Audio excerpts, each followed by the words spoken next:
Hello दोस्तों, कैसे हो? Good evening. जैसे कि आज का टॉपिक रहेगा हमारा डायबिटीज मेलाइटस। डायबिटीज मेलाइटस क्या होता है? Diabetes mellitus it is a non communicable disease and metabolic disorders in which there is increase level of glucose in blood and decrease level of insulin in blood is called diabetes mellitus. जो diabetes mellitus होता है उसमें क्या होता है कि blood में glucose का लेवल इंक्रीज हो जाता है और इंसुलिन का लेवल डिक्रीज हो जाता है, उसे कहते हैं डायबिटीज मेलाइटस। जो डायबिटीज मेलाइटस के मोर रिस्क फैक्टर होते हैं, रिस्क फैक्टर एक तो होता है मॉडिफाइबल, एक होता है नॉन मॉडिफाइबल। जो मॉडिफाइबल होता है वो उसका मतलब है कि ऐसे कारण कुछ जो बदले जा सकते हैं। बदले जाने का मतलब है अगर कोई पेशेंट अल्कोहल ज़्यादा ले रहा है तो उस पर स्टॉप कर सकते हैं, या फिर कोई इंक्रीज ग्लूकोज लेवल ले रहा है तो उसको बदला जा सकता है, या फिर हाइपरटेंशन की वजह से हुआ है, या फिर कोई कार्डियक प्रॉब्लम की वजह से हुआ है तो उसे हम चेंज कर सकते हैं। एक होता है non modifiable risk factor. Non modifiable जो रिस्क फैक्टर होते हैं उसको बदला नहीं जा सकता, जैसे कि एज, सेक्स एंड जेनेटिक हो गया, फैमिली हिस्ट्री। अगर फैमिली में कोई पहले से डायबिटीज मेलाइटस का पेशेंट है, उसको डायबिटीज मेलाइटस सेकेंड पर्सन को डायबिटीज मेलाइटस होने का ज़्यादा चांस रहता है। अब इसके कुछ साइन सिम्टम्स इस तरह से हैं, जैसे कि 3P साइन हो गया। 3P साइन क्लासिकल साइन होते हैं जो मोस्टली डायबिटीज़ वाले पेशेंट में देखने को मिलते हैं, जैसे कि पॉलीयूरिया, पॉलीडिप्सिया एंड पॉलीफेजिया।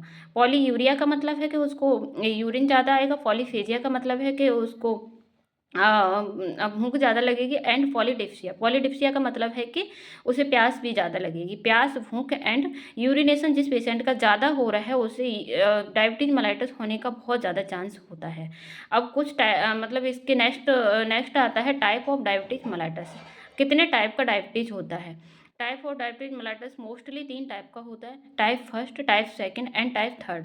अब type third gestational diabetes mellitus. जो टाइप फर्स्ट होता है वो होता है IDDN, insulin dependent diabetes mellitus, जो मोस्टली चिल्ड्रंस में देखने को मिलता है। अब नेक्स्ट होता है type second diabetes mellitus, non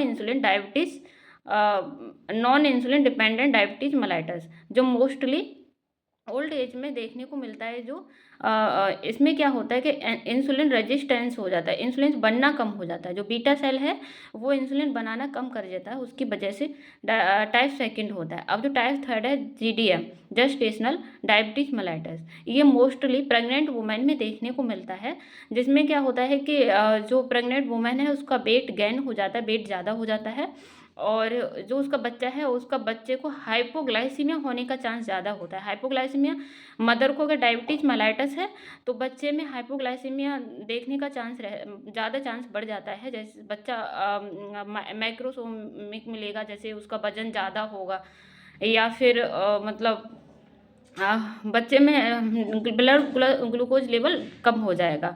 next आता है इसका डायग्नोस्टिक टेस्ट। डायग्नोस्टिक टेस्ट क्या क्या करा सकते हैं? इसका जो कन्फर्मेटरी डायग्नोस्टिक होता है वो होता है HbA1c। HbA1c कन्फर्मेटरी डायग्नोस्टिक होता है। बाकी fasting blood sugar level check कर सकते हैं, रैंडमली कर सकते हैं, या फिर PPG कर सकते हैं। PPG का मतलब है post prandial plasma glucose level test.